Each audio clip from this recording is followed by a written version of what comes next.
olúayé fújì káfàtà K1 The Ultimate ní ìlú ti bẹ̀rẹ̀ sí ní mèjìgìjìgì lórí ìwé mo fẹ́ tó kọ sáwọn afọbajẹ pé òun fẹ́ jọba, òun fẹ́ wà lára àwọn tí ó jọba, òun fẹ́ gbégbá orókè, òun fẹ́ gorí àlééfà níjẹ̀bú. Jẹ̀bú Òde ajagbalúra arùrù rẹ́rẹ́ arẹ́rẹ́ rùrù. Gbogbo ayé ní gbọ́ba tiẹ̀ pamọ́, Ìjẹ̀bú nìkan ní gbọ́ba tiẹ̀ síta gbangba. Eégún ọ̀gbọ́dọ̀ wọgbó rẹ mọ́. Lẹ́yìn tí olúayé fújì káfàtà tó fi ìwé sọwọ́ sí àwọn afọbajẹ pé inú òun ó dùn láti kópa nínú yíyan ọba àlééfà fún Jẹ̀bú lẹ́yìn ikú Síkírù Káyọ̀dé, ẹni tó lo ọ̀pọ̀lọpọ̀ ọdún lórí àlééfà tó sì lo dáúlà tọ́pọ̀ pẹ̀lú àwọn lọ́balọ́ba. Síkírù Káyọ̀dé ọfọmọdé joyè ọfàgbàló ọpẹ́pẹ́pẹ́pẹ́ ọmọ Òwú sì jẹ́ odò kìíní ọ̀dàgbàdàgbà bí ìkọ́mọ́kò mọ́ a kì í wáyé àwa lọ.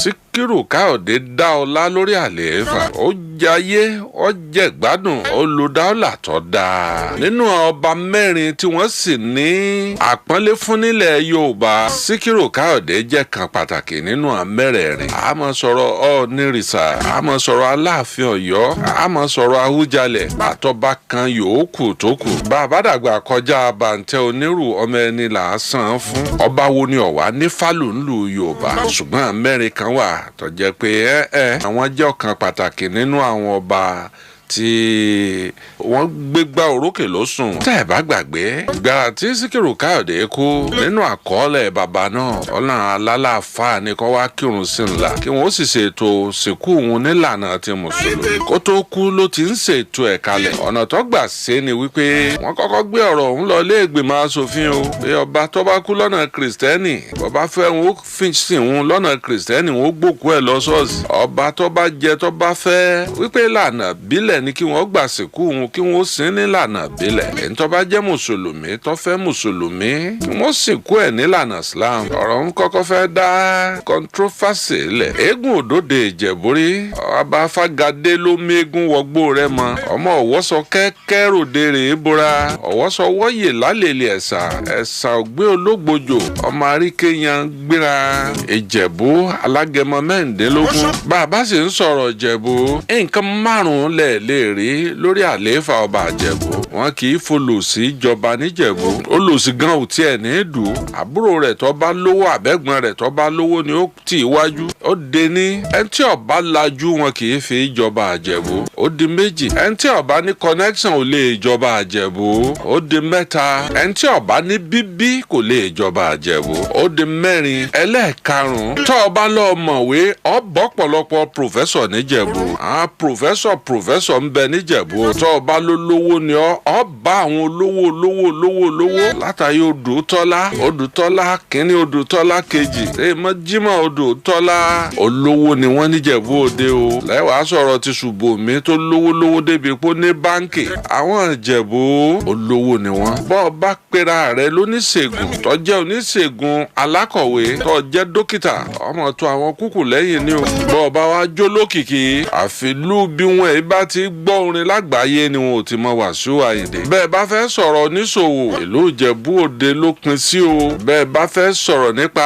àwọn tó gbọ́ yáàyè láyé tó mọ fashion, tó bá fẹ́ lọ patí tójú rẹ̀ ọ̀sẹ̀ pẹ́pẹ́pẹ́, patí tí Ìjẹ̀bú bá ṣe #1 àwọn ìyẹn l'arrangement láyé. Patí Ìjẹ̀bú mọ kọ́kọ́ lọ, wọ́n ń gbódìdí kúlà ńláńláńlá léèsì wọn a máa há ń patí wọn. Nǹkan táwọn èèyàn wá ń sọ ni wípé ṣé kìíní yìí yóò ṣe bẹ́ẹ̀ o pé Wàsíù Àyìndé jó lórin ǹjẹ́ wọ́n wà á gbà bí o pé kólórin ọjọ́ ọba ń Jẹ̀bú.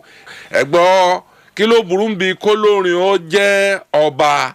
Ẹni adé ọba bá wà lórí ẹ̀ látòde ọ̀run yóò dé o. Ṣé kò ṣeé ṣe bẹ́ẹ̀ kólórin ó jẹ́ ọba ni?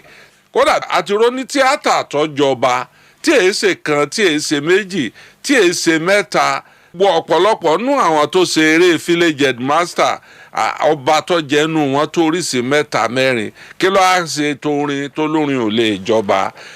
Bàbá sì ń sọ̀rọ̀ nípa àwọn kí ni yóò tako Wàsíù Àyìndé, kí ni yóò ṣe adénàgbò òkú pàápàá jùlọ bó ṣe fìdùnnú ẹ̀ hàn pé òun fẹ́ jọba. bàbá ń sọ̀rọ̀ owó Wasiu Ayinde Ọlọ́run ti gbé kọ́ọ̀lù ẹ̀ léni o nípa owó. ìbéèrè táwọn èèyàn ń béèrè ni wípé tí ó ṣeéṣe fún Wasiu Ayinde gbàrà tó bá tiẹ̀ bá dé ládé kábíyèsí Àwùjalẹ̀ wọ́n ní ǹjẹ́ yóò ṣeé ṣe fún Alhaji Wasiu Ayinde láti máa kọrin mọ́. ẹ kọ́kọ́ fagilé yùn àwọn rò pé àwọn Ìjẹ̀bú ò ní gbà. ìlú gbajúmọ̀ ìlú àwọn tó lajú jù láyé nìjẹ̀bú àti ṣe é gbọ́. sẹ́ńtọ́ bá fẹ́ náwó fún olórin ọmọ dọ̀bálẹ̀ ni àbí yọmọ kúnlẹ̀ àbí yọmọ lóṣù. tálàájì King Wasiu Ayinde tó bá wá kó ń dijú náwó òkè pé àlọ́ báyìí lòun fẹ́ jẹ òun ọ̀kọrin mọ́. bó làwọn olólùfẹ́ rẹ̀ pàápàá jùlọ ẹni títí ń sawó jọ nígbèsè ayé ẹ̀ pé àní Wasiu Ayinde ó kí òun náà ọ̀ náwó níwájú Wasiu Ayinde. Wasiu Ayinde yóò kọrin fóun yóò lùlù fóun. ká tún wá fẹsẹ̀ kan wò nínú àwọn tí ó máa gbàdúrà kódà bí wọ́n bá rí babaláwo tí ó bá wọn ṣàfáì àtàláàfáà tí ó bá wọn ṣàdúrà ní àwọn olórin kan tí wọ́n wà níwájú báyìí. bàbá ti mú Wasiu tán tó jẹ́ pé àwọn lókù ẹni wọ́n wà àdúrà tí wọ́n sì máa gbà ní pé ìwọ Ọlọ́run mà jẹ́ k'Alhaji Wasiu Ayinde ó lè jọba o. lásán kọ́ wọ́n ṣe eléyìí wípé ọ̀nà sí ọ̀nà ńlanu nínú eléré tí sì ń bí sí Nàìjíríà lé ní mí ìṣó onífújì pé nínú onífújì o nínú eléré tí ń bí sí ní Nàìjíríà lé ní. Alhaji Wasiu Ayinde jẹ́ kan bẹ́ o nínú àwọn eléré tí wọ́n kọ́kọ́ jòlò òkè rẹ́rẹ́rẹ́rẹ́ tí wọ́n ń wọ́mọ̀ ọ̀pọ̀lẹ̀ tí wọ́n ń ní kinní kan lọ́wọ́ owó ní jẹ́ làwọn òṣèré mẹ́rin tí mò ń wò níwájú ẹ̀. èéṣe táwọn kan ń takò Alhaji Wasiu Ayinde ara wọn ti ń ṣàtakò àwọn tí à ń wí kò sí ohun tí wọn ò lè sọ nípa ọmọnìkejì. àwọn èèyàn oníkálukú ti ń du ipò àwọn náà ni wọ́n ní olólùfẹ́ wọn olólùfẹ́ kálukú ti ń dupò ní jáde pé ẹni báyìí lọ́tọ̀ sí o. àpèrè ọba Awújalẹ̀ kìí ṣàpèrè kékeré kìí sì ṣàpèrè wípé ẹnìkan ní àyàn abẹ gbogbo wa fọwọ́ tì lẹ́yìn asọ̀pọ̀ọ̀tì ẹ̀ tó bá dá a mọ́ wu gbogbo èèyàn. torí ìdí eléyìí ńkọ́ ìwọ̀n bala lè rí àwọn tí ń sọ̀kù ọ̀rọ̀ báwí o. ẹni adé ọba bá wà lórí ẹ̀ látòdì ọ̀run yóò dé o. èyí ó wà wí tọ́lọ́run láṣẹ.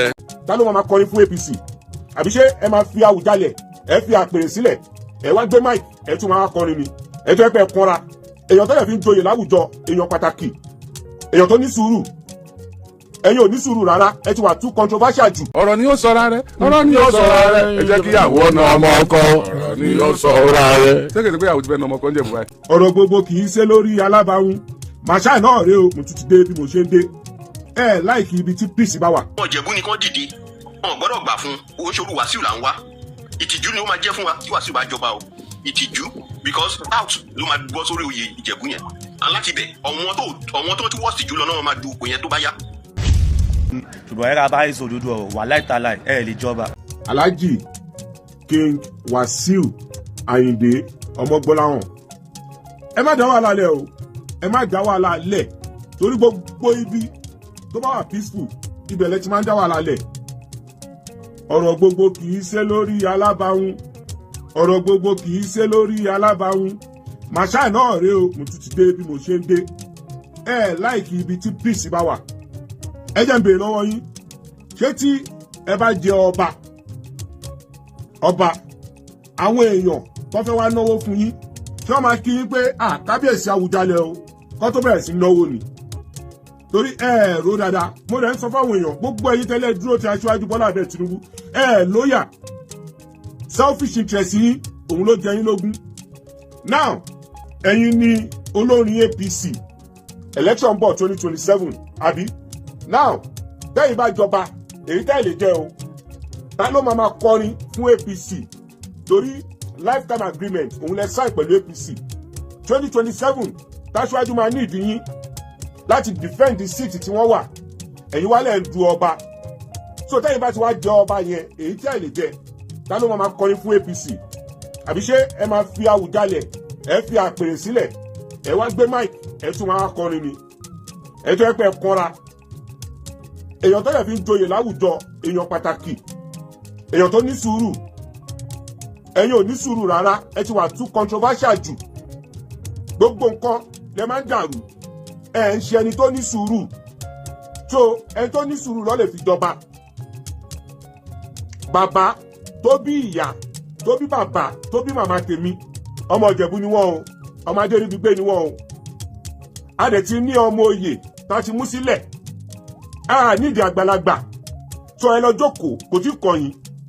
Àwọn ará Ìjẹ̀bú ní àwọn ò fẹ́ ẹni tí ó máa disgrace àwọn ní Ìjẹ̀bú pé oyè olórí ọmọọba wọ́n lówó lọ́ fi ń jẹ́, wọ́n láwọn ò fẹ́ ẹni tí àwọn èèyàn máa lẹ owó mọ́ ní orí.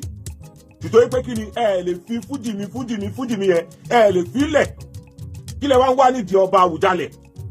Wọ́n ní ẹ fi ibi ẹyọ kan tọmọ wa ní Ìjẹ̀bú. Bàbá tó bí màmá tó bí bàbá tó bí màmá ti tèmi ọmọ Ìjẹ̀bú ni wọ́n. A dẹ̀ ti mú ọmọ oyè sílẹ̀, àfẹ́ àgbàlagbà. Ẹ má dá wà lálẹ́ o, torí gbogbo bíkíbi tẹ bá wà lẹ ti máa ń dá wà lálẹ́. Ẹ ti wà too controversial jù. Ẹ wá lẹ fẹ́ joyè Àwùjalẹ̀, kí ló máa ṣẹlẹ̀ sí ọba fújì? Tọ́ládé tó wà lórí mi, ọba fújì ni mo jẹ. Àyìndé lágbádé fún, Aláyìndé lágbádé fún, ọba fújì rèé o, Àyìndé lágbádé fún ọ̀rẹ́ wa. Kí ló máa ṣẹlẹ̀ sí yẹn? Èyàn kì í jẹ méjì lábà o, Aláàjì, èyàn kì í jẹ méjì lábà. Ní Ìjẹ̀bú ẹ mọ̀ pé Awujale àbí Awujale wọ́n ti wàjàǹjò ní wọ́n wá fẹ́ jẹ̀mí. King Dr. Wasiu Ayinde Marshal nínú àwọn tó fẹ́ dá plane dúró nígbà yẹn báyìí. tó fẹ́ dá plane wọ́n dúró tán fẹ́ fọwọ́ dá plane dúró tí plane fẹ́ bẹ́ lórí níta yẹn. lẹ́tà wọn ni declaration of interest as Awujale of Ijebu land. Àwọn náà fẹ́ jẹ ọba yẹn, wọ́n fẹ́ jọba. So àwọn èèyàn wá ń pé ó ga ògìní kankan kálukú sáà sọ̀rọ̀ kí ló dé wọ́n ní right sí nìyẹn. nǹkan bá belong to that family. bóyá wọ́n belong sí nìyẹn. trace family yẹn fọ́fọ́ fada wọn kọ́ prove ẹ̀. Àwọn Awujale àwọn ọmọọba àwọn ìdílé tí ìjọba bá ní kí ló ṣẹlẹ̀ ẹ wá bá wa bí King Wasiu Ayinde Marshal kí wọ́n fi hàn wá kí ni ìran wọn ti kan ọba wọ́n wá ń kìlọ̀ pé àwọn òfàjèjì o. once ẹ mọ tún kankan èmi ò mọ mo fẹ́ kálí ìbò. n tán kan náà we don't want strangers. once against strangers. so America sneeze lasan Nigeria ti catch cold. wọ́n tó ti ṣígun ọ̀rẹ́dì láti ṣígun ọwọ́ àti ṣígun nǹkan ìjà the moment America spoke ẹ wo gbogbo ohun tó ń ṣẹlẹ̀ alẹ́ defence minister of defence lọ asáré máa ń pè orúkọ jáde asáré ṣe emergency lórí kíní asáré ṣe diplomacy kiri ọgbọ́n kan nìyẹn fúnra ẹ̀ tó ti fúwé sí a lot of trouble and panic. Nigerian government is panicking already. People are panicking already. Some people who don't go to insurgency, they are panicking already. Àwọn kan ti ń wò pé ẹ jẹ́ ká tètè jáwọ́ àwọn tó ń kọ́ wọ́n àbẹ̀ gan-an sákìrì jọ ìjọba. So there is already a cold war going on already. So ẹ kò ti dàpọ̀ arúgbó kan láti dẹ̀ kọ́ gbé bàdá ní. Ogun ẹnu yẹn ti le jù, ogun ẹnu pé mò ń bọ̀ lásán. Ogun ẹnu pé you are a country of particular concern. It's even much more panicking than kéèyàn sọ pé wọ́n yìnbọn òkè wọ́n gbé helicopter bọ̀. Ní Ìjẹ̀bú ẹ mọ̀ pé Awujale àbí Awujale wọ́n ti wàjàǹjò ní wọ́n wá fẹ́ jẹ̀mí. King Dr.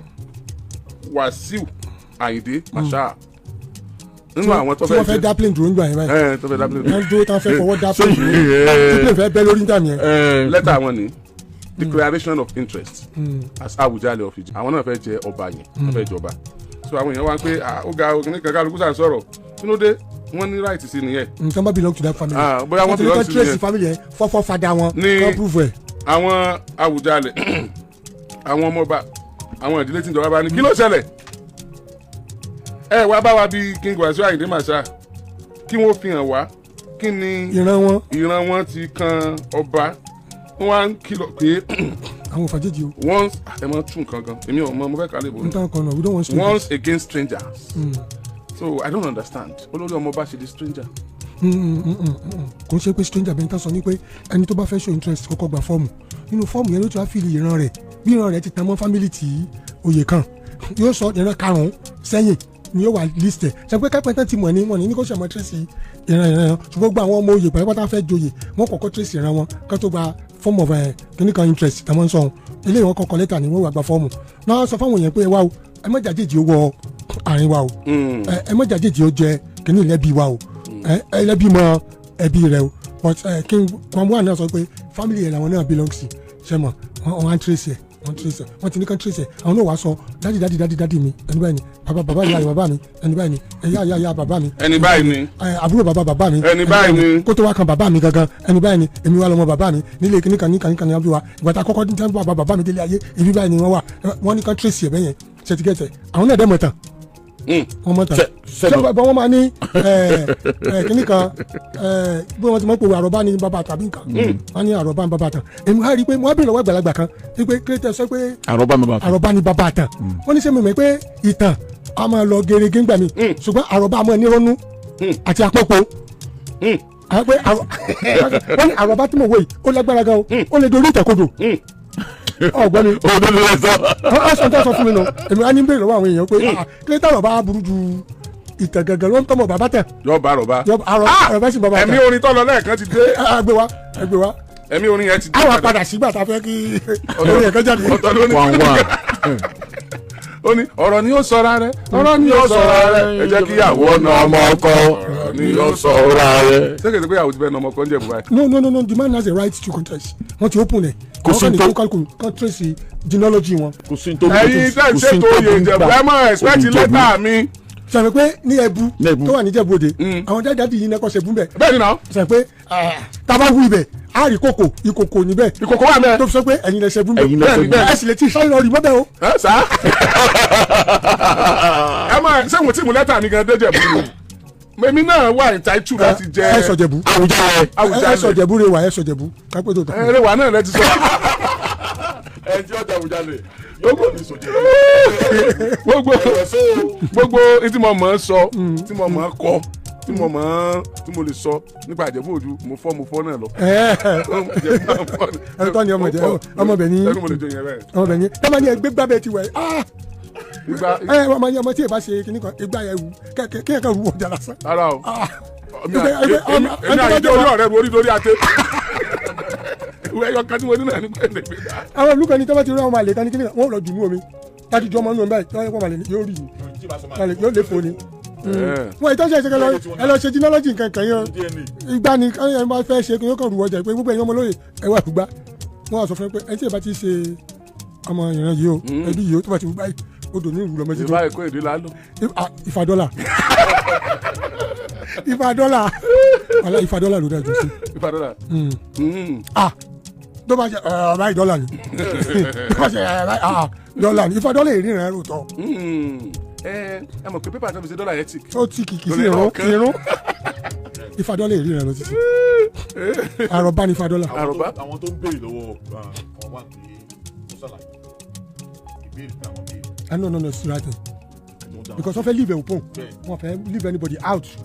tó fi dáa kéèyàn mọ̀ ọ̀dà tó ti wá torí nǹkan tí wọ́n náwó sí ipò tó ga jù ní Ìjẹ̀bú Awujale tí wọ́n bá sì fẹ́ dé ipò yẹ ọgbọ́dọ̀ lè júwe ara rẹ̀ délé bẹ́ẹ̀ sọ́lẹ̀ kan ẹni tí ó bá lè júwe ara rẹ̀ délé kò tọ́ láti mọ̀ pé mọ̀ nága. ìjúwe ara nìkan kọ́ o if you want to look at the antecedent ti Awujale ẹ bá fẹ́ wọ bàtà Awujale tó lọ yóò jẹ́ ẹni tó ní òótọ́ ẹni tó ní wà èrè ẹni tó ní wà pẹ̀lẹ́ ẹni tó ní ìṣoore ẹni tó ní ìrẹ̀lẹ̀ ẹni tó ní ṣé mo kà lọ ni because Awujale epitomizes all this. bẹ́ẹ̀ni. I'm telling you so Awujale has created ìgbà tí ayé wọn kan gbowó lọ́wọ́ Abacha this is a man that stood against Abacha regime. ìpelu bẹ́ẹ̀ni pé owó kọ́ ló fẹ́ wọ̀ mí lórí and you cannot intimidate me Awujale is a fearless king. kò bẹ̀rù wọn ò sojo. the kingdom of Awujale àti ẹni tó wà ní diaspora ẹni tó wà ní kíni àwọn tó wà múnú gan wọ́n máa wá sójú di ọba nítorí pé the personality of Awujale commands a lot of respect and gives àwọn ọmọ Ìjẹ̀bú an identity a single identity ẹni tó jẹ Awujale ó ṣe tó divide wọn. kò ṣe tí ó pín wọn. kò ṣe tó máa wà misinformed kò ṣe tó máa bá gbọ́ àwọn ọba jà. àwọn olóyè jà ń lù ú. tó àwọn tí wọ́n tó yẹ kó lọ sọmọ kó ṣe gbẹ̀ sí yóò gbọ́ ìtàn gidi kò ṣe pé àwọn tó ti sọ̀tàn bú lẹ́yìn náà wọ́n misinform ẹ̀ I see when a king is misinformed he will destroy the unity that exists in Yoruba land so misinformation nǹkan tó máa ń mú wà ọ̀gá so a king a monarch must not be informed by àròbá burúkú táwọn tó wà nílẹ̀ bá sọ fún ní tó ti ń já bàbá wọn kó má jà wọn náà. bẹ́ẹ̀ni ọ̀tọ̀ nípò àgbà lẹ́sàn ọ̀tọ̀ nípò àgbà. bẹ́ẹ̀ni. ìwà àgbà sí rèé ọ̀tọ̀ nípò àgbà. ìwà àgbà sí rèé ó ṣàgbà ipò àgbà. so àwọn kan tó máa wò ní Awujale nìyẹn because this man over time he commands a lot of respect he gave Ijebu Òde Ijebu kingdom generally an identity. The Awujale. The late Awujale. An identity of unity, identity of oneness, identity of cultural realization, cultural renaissance. No, you can't describe it. I give it to that man. Oh, celebrated to but it was highly celebrated. You can't. So when you now look at I think I'm back with you. Stay Lara. You must not have any this kind of shindigan and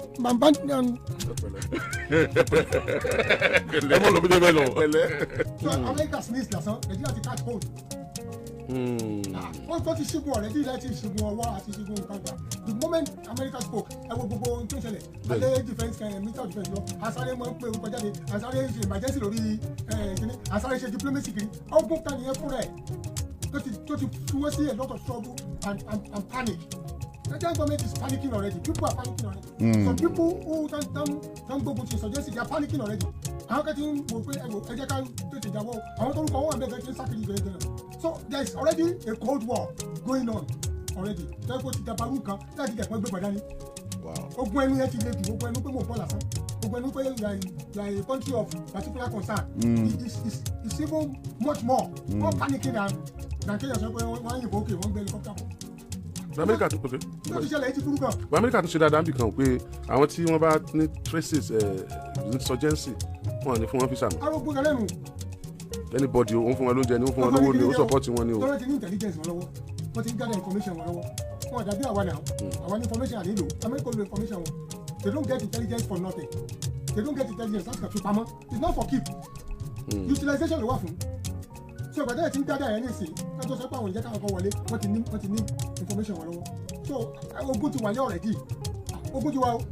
Minister fún ètò ààbò tí wọ́n ṣẹ̀ṣẹ̀ yàn àwọn náà ni Christopher Musa wọ́n ní léyìí táwọn wà yìí o kò ní sí negotiation pẹ̀lú àwọn bandits pé negotiation yẹn àwọn ò ní fọwọ́ sí confrontation yẹn with the bandits. Ọwọ́ sì tó sọ fún nìkan o ṣé gbogbo they speak with the two sides of the mouth. Wọ́n ní bóyá àwọn sì máa lo non-kinetic and kinetic under the non-kinetic ṣe àwọn ìfẹ́ àti mo sọ sí ẹnu tó wà under the non-kinetic and kinetic so negotiation wà lọ́dọ̀ àtàwọn ẹ̀ peace meeting wà lọ́dọ̀ ẹ̀ and so many things wà lọ́dọ̀ ẹ̀ bargaining power wà lọ́dọ̀ ẹ̀ and no the rest like that so he has said that both the kinetic and non-kinetic so let's hope that it's well the application is for the benefit of Nigerians not to placate or to let loose the insurgency again wọ́n jẹ́ pé a tó fún ọ láǹfààní láti ti lè sáwọ́ tàbí láti lè farapamọ́ tàbí láti lè lúgọ so you understand but when this man comes àwọn ẹni tó ń praise it over time okay it's somebody that is worthy tó ń jẹ́ pé èmi náà wà lára tó ń praise it it's a good decision because your putting this peg on this one. Because àwọn òfin pé ká mi ṣe kankan náà fún jẹ minister of defence náà kankan bẹ́yìn náà àwọn òfin fi just civilian jẹ àpé civilian jẹ ló tó wà lórí tiwa for so long a time the military doesn't respect civilians too much.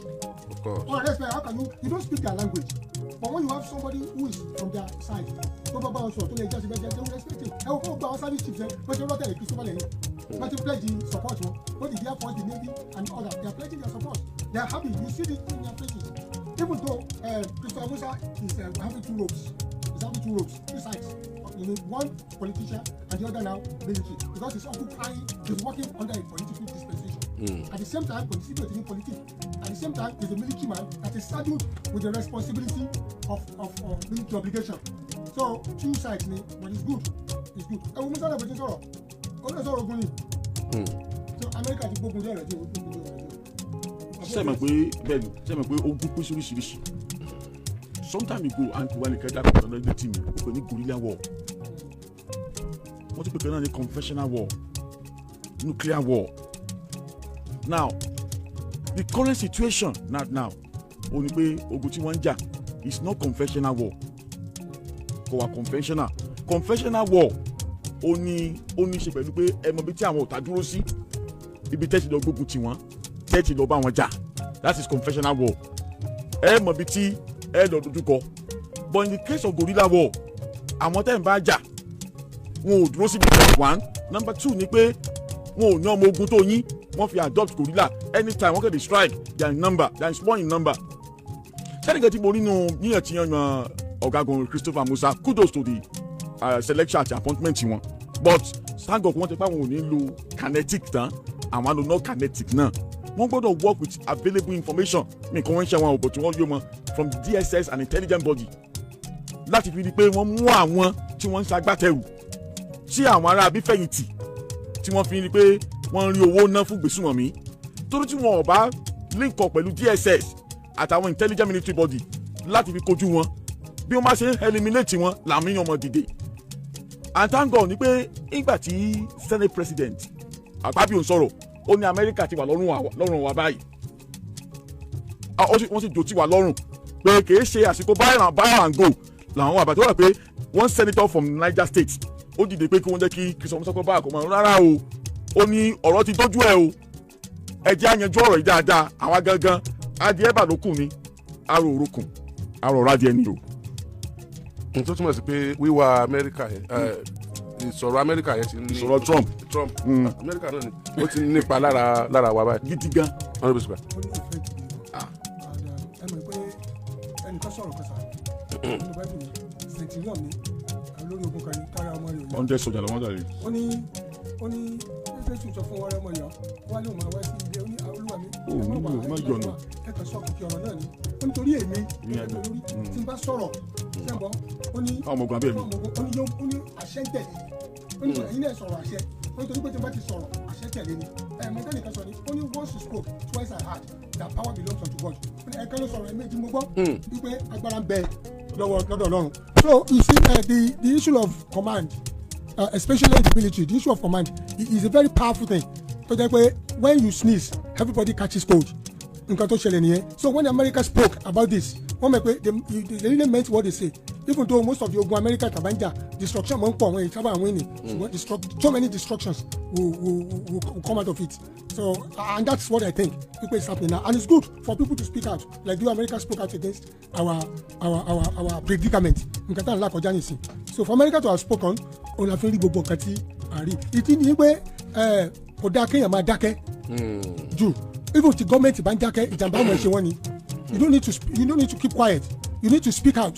Mo bá ẹnìkan tá a jọ sọ̀rọ̀ ní àná is one of my clients mo bá sọ̀rọ̀ ó ní dákẹ́ kí n pa ọ́ ó ní kíní karùn-ún ó ní sọ̀rọ̀ jáde láṣìírí rẹ̀ ó bò ó ní the reason why HIV cancer kankan tó fi ń wà on the downward trend now nítorí pé nígbà tí HIV dé wọ́n ń pariwo ẹ̀ pọ̀ ẹ má lo bíléèdì o ẹ má gẹ̀rún o ẹ má ṣe kíní kan o ó láriwo pọ̀ gan nígbà ariwo yẹn òun ló jẹ́ kó go down but táwọn èèyàn bá pariwo nǹkan ó ní yóò máa fẹ́ start Nigeria ti wà too quiet jù lórí ìsọjẹ́sì ẹ fún wa lórúkọ àwọn tí ó ṣe kò nobody spoke ẹ jẹ́ ká mọ àwọn tó sponsor nobody spoke níbo náà ti wá nobody kò sẹ́ni tó sọ̀rọ̀ so the government has been quiet for a long time and now the government is sọ̀rọ̀ nísìn ẹ rí pé so many things were unraveling a lot of nǹkan ló ń jáde àtọ̀rọ̀ táwọn kan ti sọ àti ètí wọn kan ò sọ àti both actions and inactions of so many people so we need to really speak out ó náà fi sọ fáwọn èèyàn náà pé when you see something say something.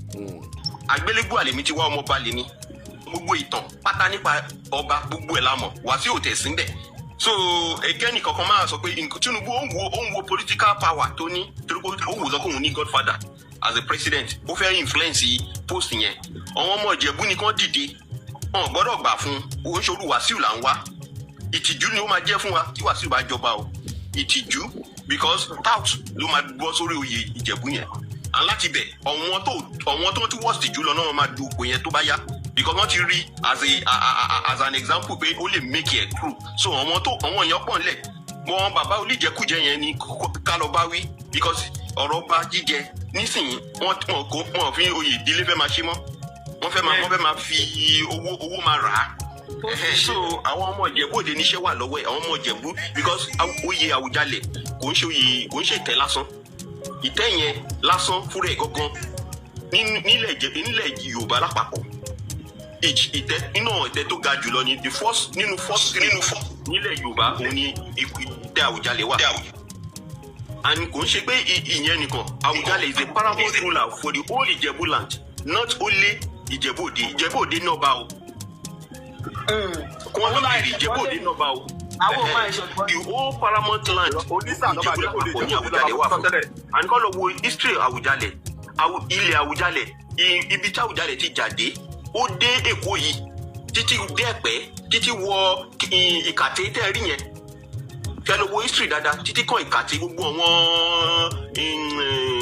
kí ló máa ń porúkọ àwọn àbí àjà yẹn gbogbo bẹ ní ilẹ̀ Àwùjalẹ̀ dé bẹ́ẹ̀ ni history covers it àwọn nítorí wọ́n ń gbà Èkó òun náà fi gba gbogbo ilẹ̀ yẹn dé gbogbo bẹ́ẹ̀ Àwùjalẹ̀ wọ́n cover títí dé Ìkàtẹ́ láti ibi kàtí yẹn ló ti bẹ̀rẹ̀ lọ sínú Ìjẹ̀bú lọ́hùn so ìsáwọ́ba jíjẹ kò tọ́ sí Wàsíù mọ̀ kankan ó kàn lo influence ni ẹ ṣeun. mímọ kan tí Wàsíù Àyìndé tún wá in fact kò yé mi tí òun náà kó yẹn wá kò yé mi at all because he has make name he has make everything influence yẹ o ti ní influence but not because influence ẹ ọ ti kọ́ sẹ́yìn ọ ní àbàṣọ orí ìdẹ̀gbà káfí ènìyàn jẹ́lẹ̀ mọ́mọ́ ọ ti jẹ́lẹ̀ mọ́mọ́ ti jẹ́ sẹ́rí ọ ti jẹ́lẹ̀ mọ́mọ́ ọ ti jẹ́ gbẹ ló wá pé sọ́n dídì ti sẹ́ríkì. I believe he should stand as one of the Afobaje in Ijebu Ode. If he really knows his right and he stand in Ijebu, he should stand as one of the Afobaje in Ijebu Ode because he has gained this ground in Nigeria as a whole, not even Ijebu alone, in Nigeria as a whole. So what are you looking for? I don't know because if Ijebu town Ijebu more right one, well let us know like Azlawa, because the charisma is not there, the leadership is not there. It doesn't have leadership charisma. And another way, Pelioba, Omani charisma and a lot of qualities. Wàsíù is the person that wants to say everything at all costs. He wants whatever he said to be nil. And Oba Okin Shepe, Oba Okin, as in Oba Man Power and Oba Okin Soro, be anybody because of Siwaju. I don't know what they away in your acne alone. I don't like go at this stage. I don't know the sample one. You might analyze our few minutes ago. I don't like go at this stage. I'm a white. All of the people yẹn wọ́n ó tọ́ fẹ́ gba ẹ̀tẹ́ sí òun ti lè ní airport nígbà yẹn tí plẹ̀ fẹ́ gé orí ẹ̀ dànù ọlọ́run ẹ̀mí ẹ̀ lò plẹ̀ yẹn ò torí ẹ̀ àti pé kò bẹ̀rẹ̀ that few months ago that is the thing of forgotten. ṣẹ́rí kò kàn sí ẹ̀lẹ́ ever join àwọn afọbajẹ láíláí torí ìlàmú rẹ̀ ló ń fọbajẹ ń jẹ̀bù àwọn tó dẹ̀ jẹ́ ìlàmú rẹ̀ wọ́n mọ̀ra wọn it can never even near being an ìlàmú rẹ̀ débi tó máa lóun fẹ́ jà ìlàmú rẹ̀ are the king makers. They are the Afobajes. Wọn ò dẹ̀ kí fowó ṣe wọn ò dẹ̀ kí fowó wọbẹ̀. Ìtọ́ni Ìjẹ̀bú dúró lé lórí kò lè jẹ́ lámúrẹ̀ láéláé. Oyè Ìjẹ̀bú oyè Awùjalẹ̀ kí kàn ṣe oyè pé torí pé mo ní connection. Ẹni tó bá tọ́ sí tó jẹ́ tó wà tó yẹ pé right ẹ̀ ní tífà mú nǹkan tó yẹ kó go for nìyẹn. Wọn gbọ́dọ̀ sọ pé àtòrí pé ẹnìkan mọ president rẹ̀. Even nǹkan tá a bá jẹ́ kí oyè Awùjalẹ̀ rí bẹ́ẹ̀. It's a slap fún gbogbo àwọn ọmọ Ìjẹ̀bú. Fún gbogbo Ìjẹ̀bú lápapọ̀ ní ṣe slap pé àtọ́rí pé nìkan mọ Tinubu lọ́ọ́ ṣe fi jẹ́ it's a slap. Tinubu tẹ̀sẹ̀ ń dárúkọ yìí gan ẹ̀yìn ẹ̀yìn. Yeah. Tinubu bá wò lọ́rọ̀ yìí. Honestly, and I know it might be pé ó mọ àwọn ẹnìkan ọ̀bẹ ẹni tó bá yẹ kó jẹ́ kí ló ṣẹlẹ̀ gangan. ẹni tó bá yẹ kó jẹ́ ẹni tó bá tọ́ sí nìkan fún kì í ṣe pé torí pé mo lẹ́sẹ̀ mo wọ̀nyọ̀ nǹkan tẹ̀mí fẹ́ sọ nìyẹn. Tí Alhaji bá dọ̀bá ń sìn ṣé Destiny Boy ní ká ló máa pè fọlọ́rin ni àbí ìta ni.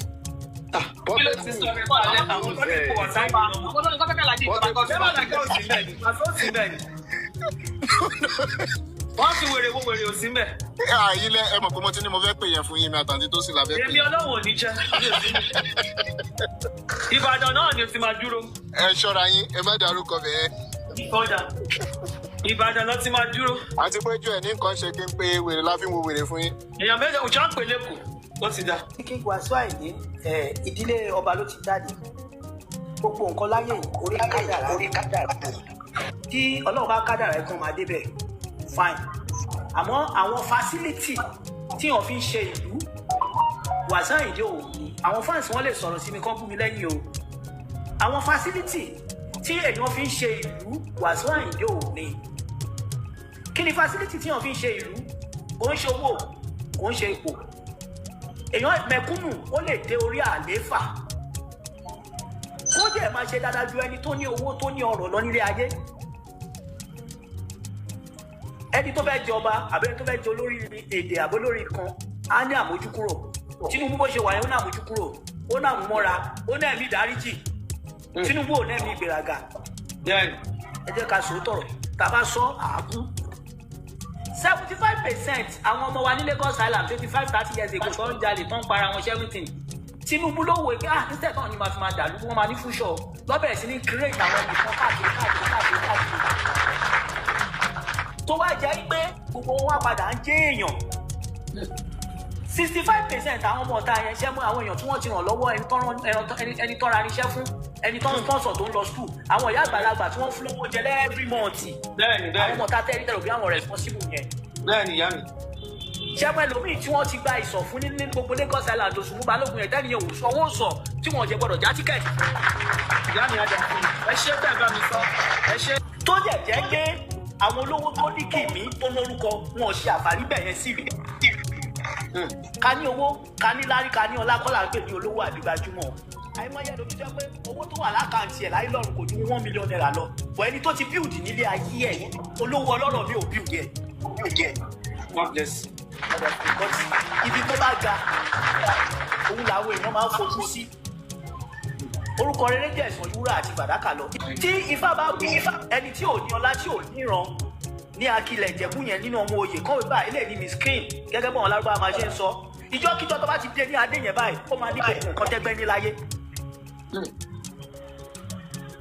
Ẹ gbọ́ mi. Ìjọ́ tó bá ti dé ní adé Akilẹ̀ Ìjẹ̀bú yẹn ó máa ní agbára ó máa ní ọ̀wọ̀ ó máa ní owó ó gbogbo oríṣiríṣi àgbáyé lọ́sí máa ma tẹ̀lé àtẹ̀tọ́ wà lábúrọ̀dù àtẹ̀tọ́ all the country tí gbogbo ọmọ Akilẹ̀ Ìjẹ̀bú wà káwá sọ pé nítorí owó káwá sọ nítorí pé lágbájá fẹ́kẹ̀ tí wọ́n